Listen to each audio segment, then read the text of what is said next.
Fibroid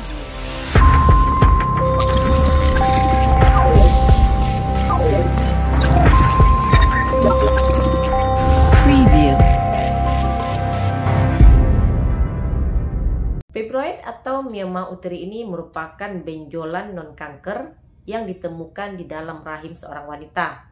Penyakit ini sangat umum terjadi pada wanita dan ini biasanya tidak menimbulkan masalah apapun. Namun jika tumbuh di tempat yang salah, ini dapat menyebabkan kemandulan dan rasa sakit yang luar biasa selama kehamilan. Apa yang kamu makan akan berdampak pada fibroid. Penasaran apa sajakah makanan yang boleh dan tidak boleh dikonsumsi oleh penderita fibroid? Mari kita mulai. Assalamualaikum warahmatullahi wabarakatuh. Hai teman-teman semua, bertemu lagi dengan saya Devi Febriani, perawat kamar bedah. Pembahasan video saya kali ini saya akan memberitahu kalian semua apa yang harus dimakan oleh penderita fibroid dan apa yang harus dihindari. Terkadang satu-satunya cara untuk mengobati fibroid ini adalah dengan obat-obatan dan juga tindakan pembedahan. Namun beberapa orang dapat memperbaiki gejalanya dengan mengubah pola makan, olahraga, dan juga manajemen stres. Penyebab pasti fibroid sampai saat ini belum diketahui. Memiliki berat badan yang berlebihan atau obesitas, ini akan meningkatkan risiko mengalami fibroid. Begitu pula dengan rendahnya beberapa kadar nutrisi seperti vitamin D. Kamu mungkin mengalami hanya satu pertumbuhan fibroid dan bisa juga dalam bentuk yang lebih dari satu. Hampir 80% wanita menderita fibroid seumur hidup mereka. Ada yang menderita fibroid ukuran kecil sehingga tidak menimbulkan masalah, bahkan tidak menyadarinya. Dan ada yang menderita fibroid berukuran besar sehingga menimbulkan beragam masalah. Namun hanya 20-50% wanita dengan fibroid yang memiliki gejala. Meskipun makanan tidak dapat mengobati atau mencegah pertumbuhan dari fibroid, namun pola makan dan gaya hidup kamu mungkin berperan dalam mengurangi risiko fibroid. Diet ini dapat membantu menyeimbangkan hormon yang dapat memicu pertumbuhan fibroid. Dan makanan tertentu juga dapat membantu meringankan gejala dari fibroid. Saya mulai dari makanan yang harus kalian hindari. Pertama adalah alkohol. Segala jenis alkohol ini dapat meningkatkan risiko fibroid. Beberapa penelitian menunjukkan bahwa minum alkohol terutama dalam jumlah banyak akan merubah hormon dalam tubuh. Perubahan hormonal ini akan dapat menyebabkan pembentukan fibroid atau mioma uteri. Hal ini diyakini karena wanita peminum alkohol ini cenderung memproduksi hormon estrogen secara berlebihan. Selain itu, alkohol juga dapat memicu terjadinya peradangan. Sebuah penelitian mendapatkan bahwa minum lebih dari 1 bir alkohol dalam sehari ini dapat meningkatkan risiko fibroid pada wanita sekitar 50%. Makanan yang kedua adalah kafein. Jangan minum lebih dari 3 cangkir kopi per hari.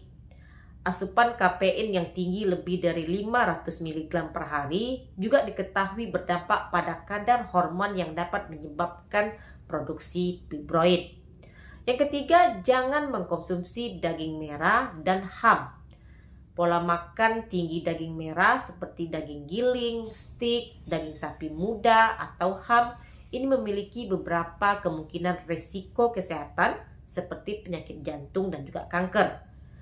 Meskipun diperlukan banyak penelitian, tapi daging merah ini mungkin juga berperan dalam pembentukan fibroid rahim. Dalam beberapa penelitian, orang dengan fibroid rahim ini melaporkan makan lebih banyak daging merah dan ham dibandingkan orang yang tidak menderita fibroid. Namun bukan berarti kamu harus menghindari mengkonsumsinya. Usahakanlah untuk makan tidak lebih dari 6 ons daging merah per minggu atau 3 ons jika kamu menderita penyakit jantung. Dan pastikan potongan dagingnya tanpa lemak. Lalu yang keempat adalah makanan yang mengandung gula. Makanan manis dan karbohidrat sederhana ini dapat memicu dan memperburuk terjadinya fibroid. Makanan manis ini akan meningkatkan kadar gula darah. Hal ini akan menyebabkan tubuh membuat terlalu banyak insulin. Kelebihan insulin ini akan dapat menyebabkan penambahan berat badan dan mempengaruhi pertumbuhan fibroid. Sekarang makanan yang dianjurkan untuk dikonsumsi oleh penderita fibroid. Pertama adalah makanan yang mengandung cukup vitamin D. Vitamin D dapat membantu mengurangi risiko fibroid hingga hampir sama dengan 32%. Tubuh kita akan membuat vitamin D ini secara alami dari sinar matahari saat kulit kamu terkena sinar matahari.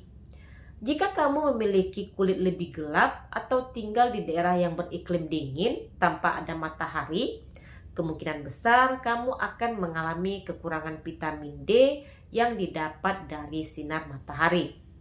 Makanya orang yang berkulit hitam ini berisiko mengalami fibroid. Untuk mencukupi kebutuhan vitamin D, kamu bisa mendapatkannya dari makanan. Beberapa makanan seperti produk susu seperti yogurt, susu almond, kelapa, dan juga oat. Vitamin D juga bisa kamu dapatkan pada ikan tuna, ikan salmon, dan juga ikan trout. Dan terkadang dengan mengkonsumsi makanan yang mengandung vitamin D saja tidak akan mencukupi kebutuhan vitamin D di dalam tubuh. Dan jika kamu berkulit hitam, maka ini akan memiliki risiko lagi kekurangan vitamin D. Karena kulit hitam tidak menghasilkan banyak vitamin D. Kamu mungkin butuh suplemen vitamin D dari luar. Namun jangan sembarangan untuk mengkonsumsi suplemen. Temui dokter terlebih dahulu. Selanjutnya makanan yang dianjurkan untuk dikonsumsi tentu saja buah-buahan dan juga sayuran. Penelitian menunjukkan bahwa buah dan sayur adalah salah satu makanan yang terbaik untuk mengurangi risiko fibroid. Orang yang makan lebih banyak buah dan sayur ini memiliki risiko rendah mengalami fibroid. Setidaknya kamu harus makan 3-4 porsi per hari. Ada beberapa jenis yang direkomendasikan seperti apel, brokoli, kubis, jeruk, grapefruit, dan juga tomat. Mengapa buah dan sayuran ini dapat membantu mencegah fibroid? Kandungan serat dalam buah dan sayur ini akan membantu tubuh membuang kelebihan dari estrogen melalui tinja. Seperti yang diketahui, semakin tinggi kadar estrogen dalam tubuh, maka akan banyak memberi makan pada fibroid. Kemudian buah dan sayuran ini umumnya rendah kalori. Jadi mengkonsumsi lebih banyak buah dan juga sayur dibandingkan makanan yang berkalori tinggi, ini akan membantu kamu mencapai indeks massa tubuh yang lebih rendah. Karena memiliki indeks massa tubuh yang tinggi, ini akan meningkatkan kadar estrogen yang tentunya akan meningkatkan risiko terjadinya fibroid. Lalu pada sayur dan buah ini mengandung nutrisi seperti vitamin, mineral, dan juga antioksidan yang dapat menghambat pertumbuhan fibroid. Makanan selanjutnya adalah mengkonsumsi produk susu rendah lemak. Penelitian menunjukkan bahwa produk susu kaya kalsium dapat menurunkan risiko fibroid. Kamu bisa mengkonsumsi yogurt. Dan jika kamu tidak toleran terhadap laktosa, carilah susu nabati, yogurt, atau keju. Periksa label kemasan dan carilah kultur hidup dan juga aktif. Makanan selanjutnya adalah teh hijau. Teh hijau ini mengandung antioksidan. Hasil penelitian menunjukkan antioksidan ini dapat membantu memperlambat pertumbuhan fibroid karena dapat mengurangi tingkat estrogen dan juga peradangan. Teh hijau ini juga dapat membantu meringankan gejala perdarahan menstruasi yang berat. Kemudian konsumsilah makanan yang mengandung vitamin D. Beberapa penelitian menunjukkan bahwa mendapatkan vitamin D akan menurunkan risiko terjadinya fibroid. Kamu bisa mendapatkan vitamin D dari produk susu seperti yogurt, kemudian susu almond, ikan tuna, salmon, dan juga trout. Kekurangan vitamin D ini selalu terlihat pada wanita yang mengalami fibroid. Kamu bisa cek kadar vitamin D kamu dengan melakukan tes darah. Itulah beberapa makanan yang boleh dan tidak boleh dikonsumsi bagi penderita fibroid. Jika kamu memiliki gejala yang mengarah ke fibroid, tidak ada salahnya untuk konsultasi dengan dokter kandungan. Terima kasih sudah menonton video saya kali ini. Jangan lupa untuk di like, komen, dan subscribe. Dukung channel ini agar berkembang. Share sebanyak-banyaknya ke media sosial kamu. Jumpa lagi di video saya berikutnya. Stay healthy. Assalamualaikum.